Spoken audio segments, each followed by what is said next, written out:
I know that the war is wrong. There was one helicopter that they had down there. Yeah, it buzzed us a couple of times when we were waiting. PTSD wasn't a term when we came home from Vietnam.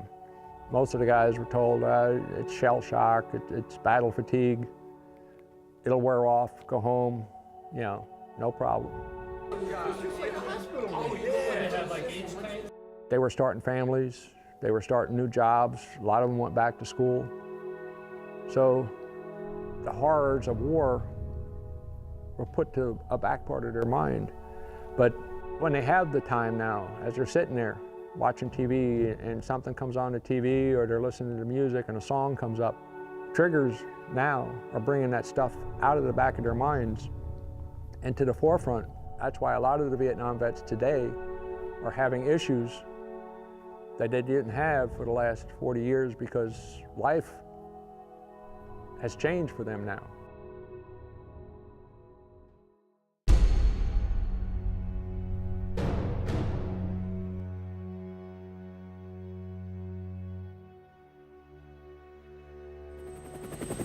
Each day in Vietnam, young Americans put forth a determined effort to stem the unpredictable tide of tyranny.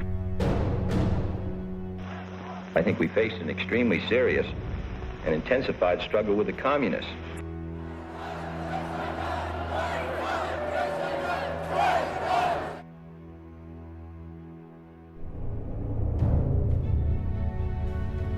You're very scared. The whole time I was over there, all I did was pray that I would live. And when you raise your hand and you make that pledge to your country, you're assuming that they're not going to lead you down a path that's going to be horrible. When the firing started and we started running to a sandbag bunker, he was shot and killed right in front of me. After the years, things start fading and you wonder, did it really happen? These guys that were in the bush and humping, you know, they came back with darker memories. I didn't know where I was. Everything in Vietnam was in country. Anything outside of Vietnam was the world. We weren't in the world. We were in hell. It was easier to fight the war than it was to come home and live your life afterwards. It's more than just a war. The aftermath is so bizarre.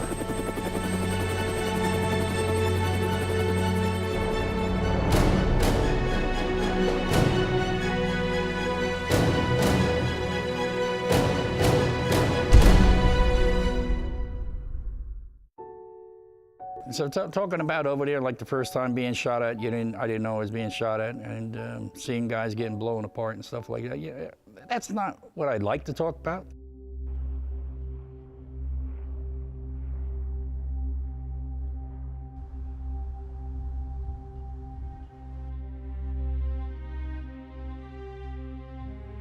Well, you couldn't even tell which one was the enemy anyway, because it was all the same in jungle warfare. I mean, the people that would cut your hair during the day were shooting at you at night.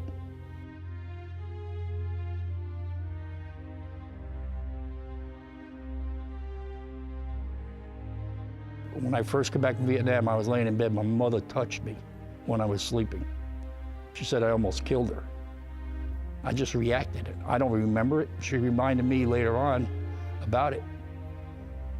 I mean, coming back from the Vietnam War, they never turned us off.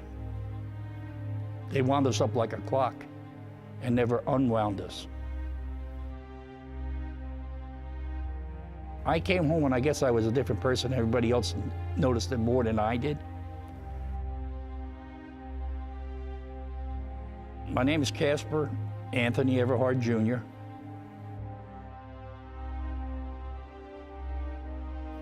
Nicknamed Cappy. Everybody knows me as Cappy. I don't know if it had to do with a hat. Like I said, it was passed off from my dad to me and then on to my son. And I preferred being called Cappy. The way I survived the war is take care of the guy on the right, take care of the guy on your left. It was, I wouldn't say shunned, we were ignored. World War II guys wouldn't accept us. You weren't in a war. The only ones that really accepted you were your family. And nor did they talk to us about it. I was never called the baby killer directly to my face, nor was I ever spat on. But you knew that you wouldn't talk about the Vietnam War. You just wanted to blend in, let your hair grow. And unfortunately, the outcome of that was, through now I found out as PTSD, is I wound up taking up drinking for about 20 years. This is when we were in the rear. I had these blown up because I'm going to bring them up to my buddy. That's my buddy, John Davis. That's actually me on the side with my ass hanging out. This is when we were in the rear. We had to wash the tank so we can be nice and clean for combat. I don't know why I had to wash it, but we did. This is the water truck, and we have to wash all the motor lift. And this picture that's on there, I actually designed that. They asked me, I was sort of like pretty good with art. And that was the cover of the searchlight on the tank. And they wanted me to design a picture of a skull inside of a helmet and putting the words, "Don't tread on me," underneath. 50 years ago today, I was scared. Again, in other words, you got scared in the beginning and you get scared at the end. In between, you became hardened. I think I was more scared at the end, thinking that you weren't going to make it home. So this is us back in the rear again, still doing maintenance. Here I am painting ammo boxes. Not sure you could tell that these ammo boxes are inside the tank, and inside the tank is white. And there's a guy named Hardy. I think he was from Chicago, I'm not sure. But I'll never forget the day I was leaving, I called her. She wasn't home. I wanted to say goodbye. Talked to my mother-in-law. Who wasn't at that time? And my mother-in-law didn't really care for me, nor I was a street guy, you know. I guess I can understand where they were coming from. She said, "Oh no, she went to the beach with some other guy." And off to Vietnam I went after that phone call. And later on, guess we wrote back and forth for about a month. Then she wrote me a letter, "We can't do it anymore." I said, "I guess you might consider that like a Dear John letter." That's what I considered it. It was devastating. But the guys took me under their wing that had went through this, and that's pretty much the way you survived it. I told you I looked a little different. I still have my hair. I have my old Italian nose. And I never told her this, but I don't think. I remember I was on guard duty and I sat on top of the tank hoping that the Viet Cong would shoot me.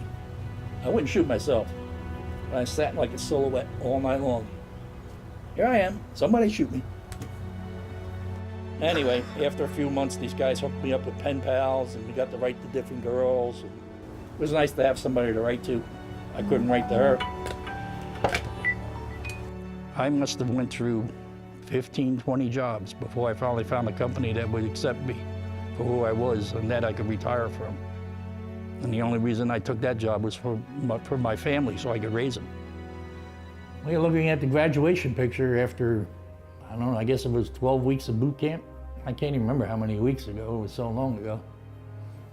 It was just before the graduation day, and we posed for that picture. Put you through hell. Teach you how to fire a rifle that you never fired before in your life. I know I never fired a rifle. Like I said, I never even flew on a plane. It was a lot of first going into the Marine Corps. I probably couldn't remember half the people in there. Not even half. Well, maybe one or two I might remember. To this day, I still only will talk to certain people about Vietnam. Because if you haven't been into combat over there and seen what you've seen, you really don't understand it, nor can we explain it. There's a picture, looks like I'm high, huh?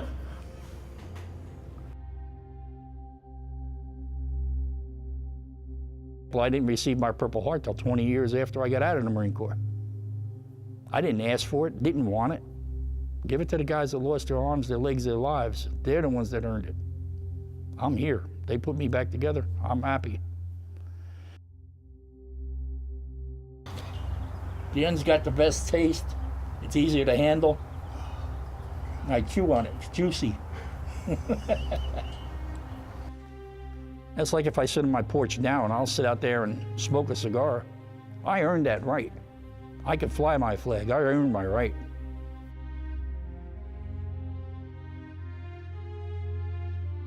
I said, I Besides can't sex. drink anymore.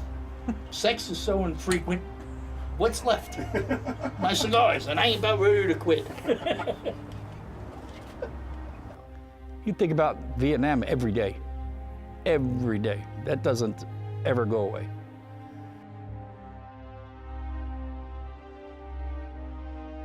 It could be anything. It could be me going up the parkway and seeing the swamp. And I look at that swamp and I see a rice paddy. Automatically, no matter where I go, I'll flash back to Vietnam. Hear a helicopter go by. It may not be a Huey as we use there, but helicopters bring you right back. It could be anything that'll bring you back to it. I'm lucky I married an Irish girl. I really am. I started going out with 4 girls.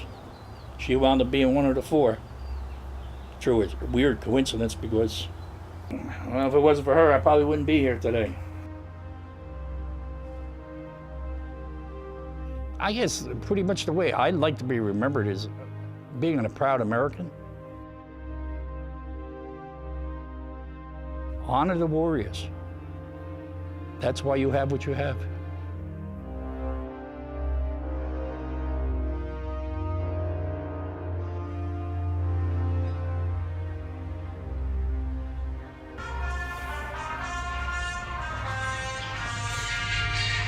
Fishing for us.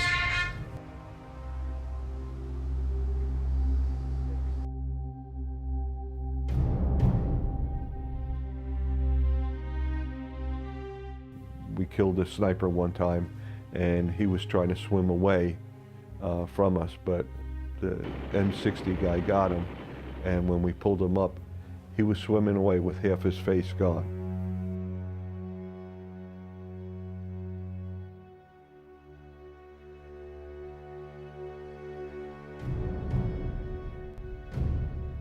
There are times when I have bad days.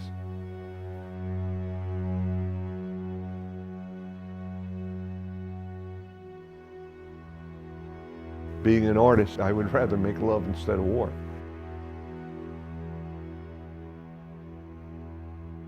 It's either laugh or cry.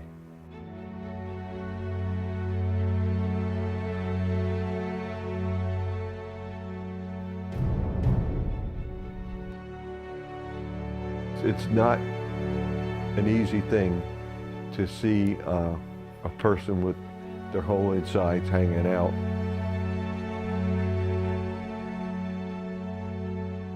My legal name is Herbert William Worthington, Jr. I was in the Army. I was drafted in 1969.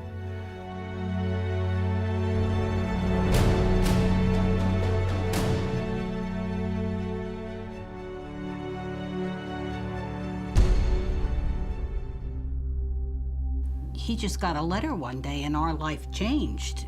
The day that letter came, which You hid from me too for yeah, a couple days. I hid it I had it, not that I hid it, but I had it for 3 days before I told him that, because I knew what it was. First of all, I had to figure what was in there. I didn't open it, but I had to figure what was in there, and it said, you know, you have to report. Bingo, your life changes.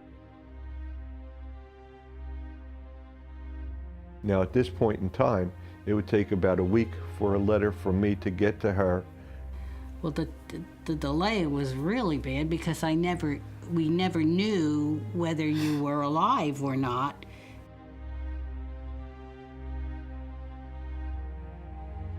Once we got home, you have to remember that you didn't talk much.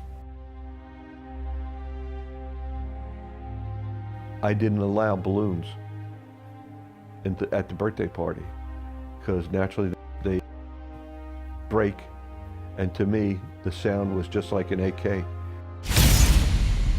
It would go through my whole body and I'd either be on the floor or, you know, like in a corner or something, trying to get away from it. By 2002, I was already a type 2 diabetic. Type 2 diabetes became a presumptive for being exposed to Agent Orange. That was the beginning for me.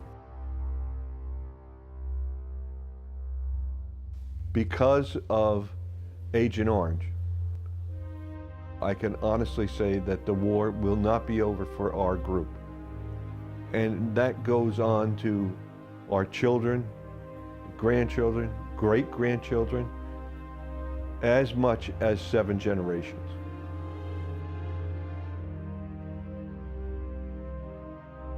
I've seen children with no legs at all that waddle along or push themselves along on the ground with just their body.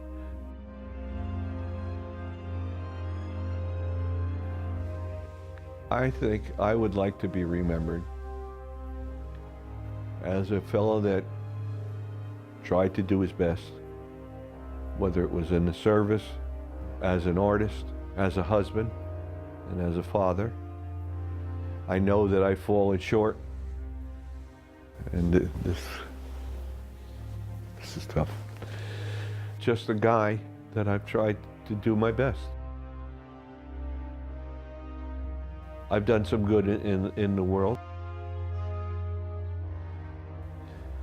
That's it.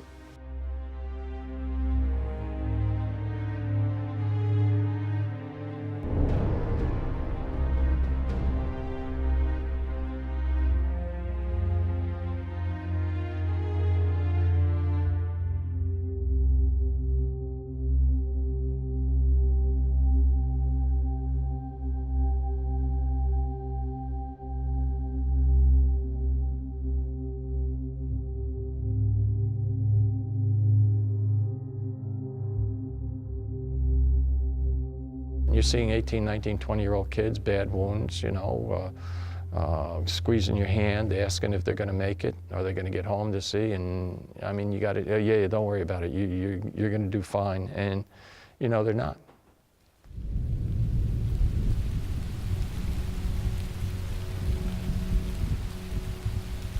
The first 10 or 15 years after Vietnam, I didn't want to know anything about Vietnam.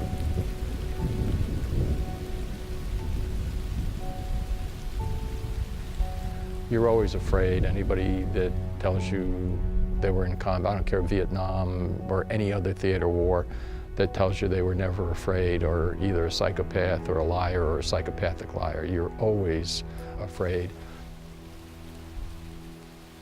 After I go to bed, I'll wake up during the night and I start thinking about things and playing over in my mind things that went on in Vietnam. Sometimes I'm up for an hour and a half, 2 hours, and I can't go back to sleep. Literally, you know, I was in Vietnam last night.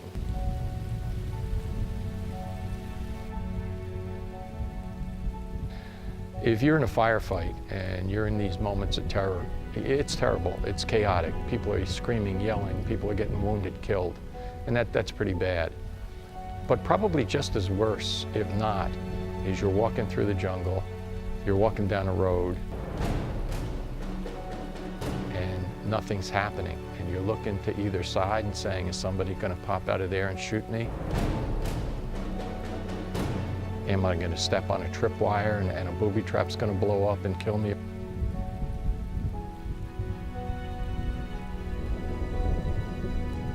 Sometimes those moments of boredom or silence or no action are worse than actually being in the action. My name is Bill McClung. I grew up in Hudson County, New Jersey.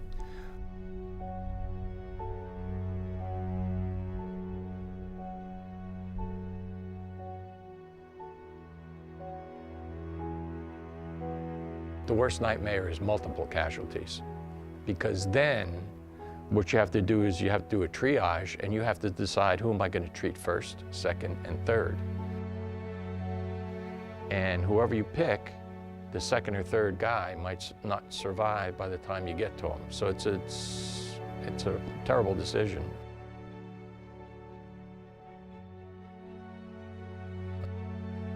I got home June 3rd. I got married June 18th. Went to bed that night I woke up the next morning and my wife's not in bed. And I walk through the apartment looking for her, and I find her sleeping on the couch. And I go over to the couch and I shake her and wake her up and I say, what's going on? I mean, one night, one day, is it over? I mean, did I do something wrong? Did I not do something? Was I not good? I mean, what? What's going on? And she said, no, you woke up in the middle of the night, you were yelling, screaming, kicking, punching. She said, I tried to duck in between the punches and the kicks to wake you up. Said I couldn't, so I got the hell out of there before you killed me. I apologized profusely because I didn't remember it. I didn't remember it then, and I don't remember it now. And she tells me that that lasted for about 6 to 8 months. Not every night, maybe then, you know, gradually, you know, a couple of times a week, maybe once a week, then maybe a couple of times a week, then maybe, but that woman put up with hell.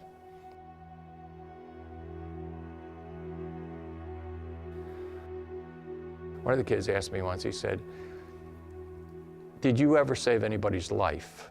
And if so, how many? And my answer is, you know, I'd like to think I did, and you really don't know because you don't get feedback. These badly wounded guys, you put them on a helicopter, medevac, and they go, and you never see them again. You usually never hear from them again. So I said, I'd like to think I did, but you know what, quite frankly, the ones that bother me and haunt me and I think about is the ones I wasn't. And you know intellectually that there was nothing you could do, but emotionally, you still blame yourself. I think about that today. And you know, so it's difficult. So to me, what do we learn? What should we learn? Rules of engagement. And if you're gonna go in with everything you have, achieve your objectives, and get the hell out. If not, don't put our troops in harm's way if you're not gonna support them. We didn't learn a damn thing.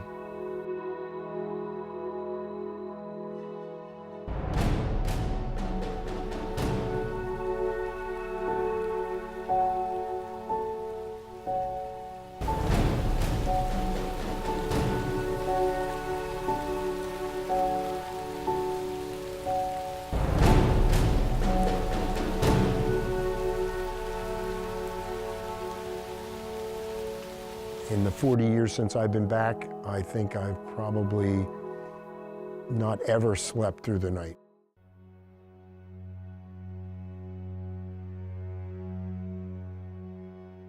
Every day above ground is a good day.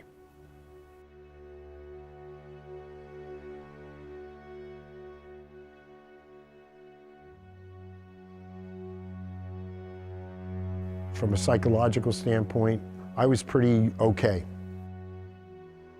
I drink way too much. Been drinking for 40 years. I'm not stopping. I'm not a violent drunk. I don't drink during the day.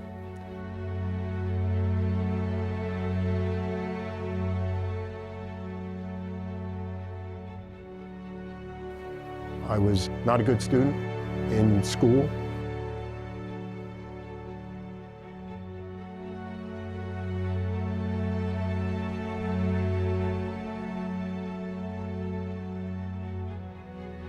My name is Anthony Deltrui. I got out as a corporal in the Marine Corps.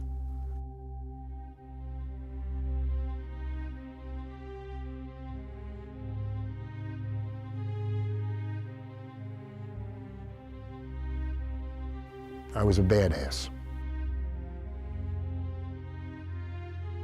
I thought I was a real badass until I got in the Marine Corps.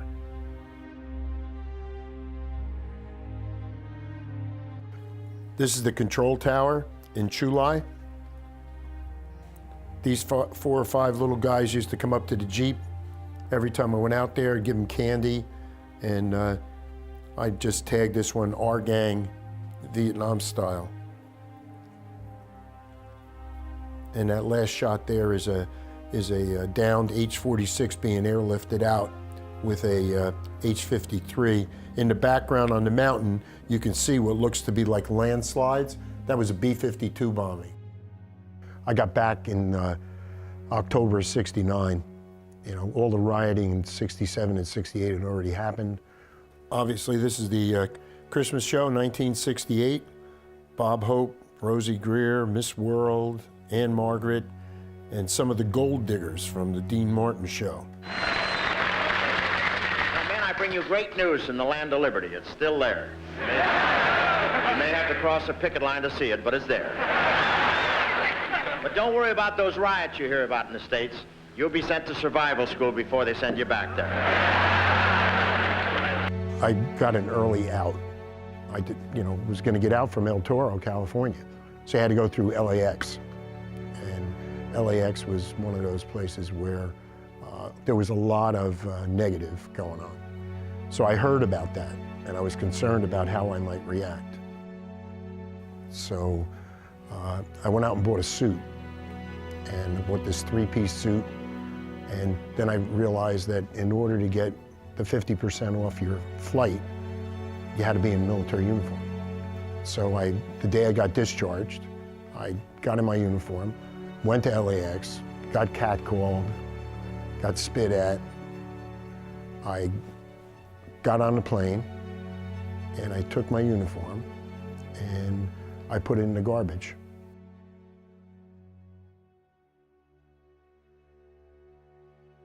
I put my suit on, and when I got back to Newark, my then future wife and my mom and dad were looking for a guy in a uniform.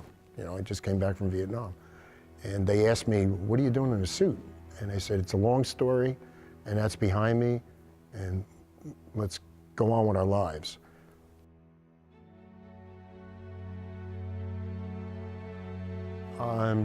I think if I dwelled on it, I probably would have wound up in jail.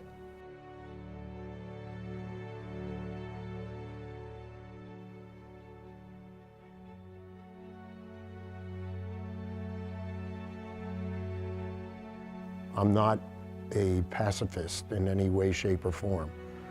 And the Marine Corps taught me one thing: you do what you're told, when you're told. It's not a debate, it's what you have to do. I use that resolve the rest of my life to help me through, you know, to never quit. There's no such word as can't. It's you won't, you don't want to, whatever, but can't is a word that doesn't exist in my vocabulary.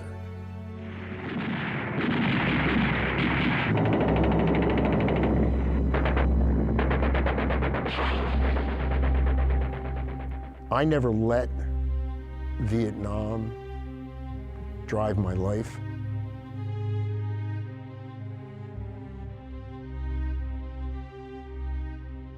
I have great animosity for the time there. I believe that my son, who's going to be 46 in a couple of weeks, he's handicapped. I believe it's a derivative of my exposure to Agent Orange. I can't prove it. I have great disdain for being sold down the river, you know. But at the same time, I have enormous pride for having been in the Marine Corps. I finally started to acknowledge how really inspirational my time in the Marine Corps, and specifically in Vietnam, was to the rest of my life. I don't know if there's a right war. I don't know if war is the answer. That having been said, when you have people that are unwilling to negotiate, to discuss, it's always going to be there.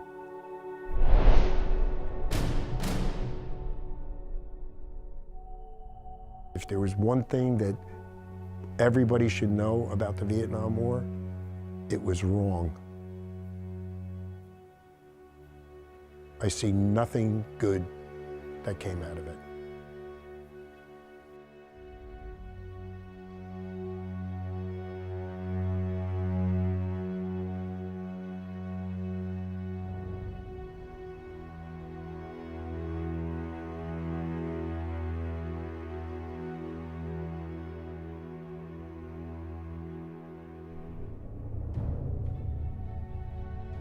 Whenever I was having a really bad day, and I've had a bunch, I would come here and I would go to the wall and I would go to the names of the guys that I played in a band with in high school, played football with, just kids I hung out with, and I would say, how dare I have the nerve to not appreciate this day, as miserable as it is, because every one of those guys never had that chance.